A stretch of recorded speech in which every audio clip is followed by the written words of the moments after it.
Bana, Ahmed Arajiga ni moja kati ya waamuzi ambao wamejizolea umaarufu mkubwa Tanzania na especially kwenye ligi yetu ya Tanzania, lakini hivi karibuni imetoka taarifa ya kwamba katika mechi ya dabi ambayo itachezwa weekend ijayo kati ya Simba akimkaribisha Yanga, maana Yanga ndo anakuwa ni mwenyeji wa ile mechi. Kwa hiyo atachezesha mechi hiyo, na bila shaka ni mwamuzi ambaye pengine wamemuona na vigezo na vitu vingine kama hivyo kama kwenye errors haikosekani, lakini yeye mwenyewe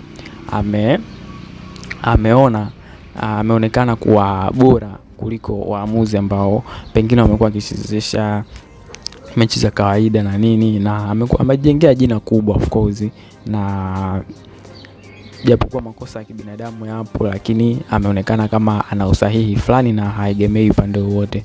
So Ahmed Arajiga atachezesha dabi rasmi kwenye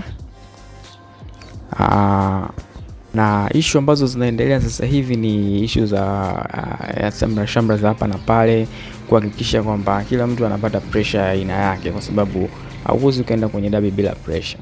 Lazima upate pressure, watu wakupanikisha na vitu vingine, ili mradi tu ionekane kwamba dabi imenoga. Kwa hiyo shamra ni kubwa, pressure ni kubwa miongoni mwa mashabiki pamoja na wapenzi na wadau wa soka.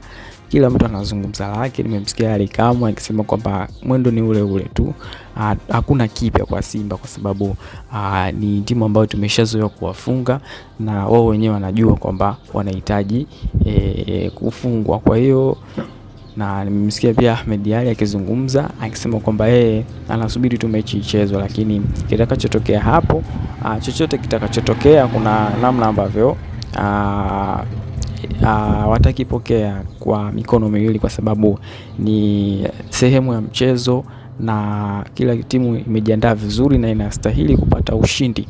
Kwa hiyo kwa upande wao wamejiandaa vizuri. Kwa hiyo tusubiri tu, dakika 90 zitaamua nani ambaye kwenda kuondoka na alama 3 na atakwenda kutengeneza taswira nzuri sana katika ligi kuu soka Tanzania bara. So kwa mtazamo wako, unahisi karata yako unaitupa kwa timu gani, Simba au Yanga? Na issue ya maamuzi Ahmed Arajiga kuweza kukabidhiwa jukumu la kushikilia kipenga kwenye mchezo huu, unaonaje kwamba kutakuwa na maamuzi sahihi au la? NTV.